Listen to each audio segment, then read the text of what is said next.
تو بچوں آج میں آپ کو ایک ایسی کہانی سناؤں گی جس کا نام ہے سونے کی چڑیا. ٹھیک ہے، اب سنو ذرا غور سے.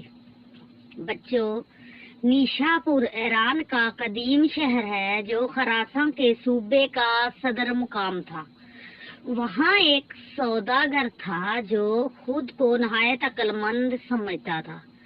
وہ شہر شہر گھوم کر اپنا تمام مال تجارت فروخت کر دیتا تھا.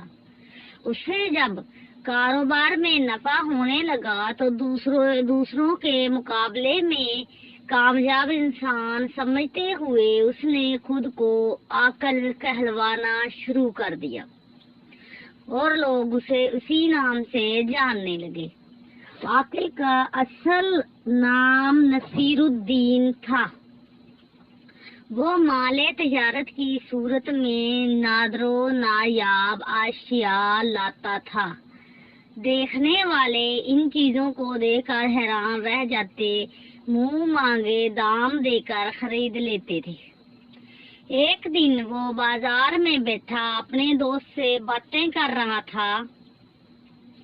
ایک چڑی مار اس کے قریب سے گزرا جو گا رہا تھا: سونے کی چڑیا جادو کی پڑیا، بجتا ہے گھنٹا دیتی ہے انڈا. اس نے یہ سنا تو اپنے دوست سے رخصت ہوا اور چڑی مار کے پیچھے چل دیا.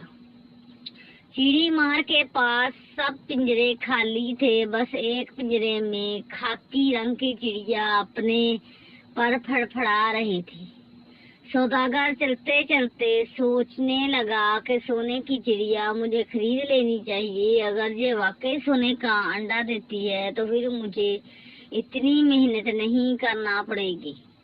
اسے خیال آیا بچپن میں اس کی دادی اس کی ماں کو میکے جانے پر کہا کرتی تھی: تم کیا سونے کی چڑیا ہو جو میکے چلی گئی تو میرا بیٹا غریب ہو جائے گا.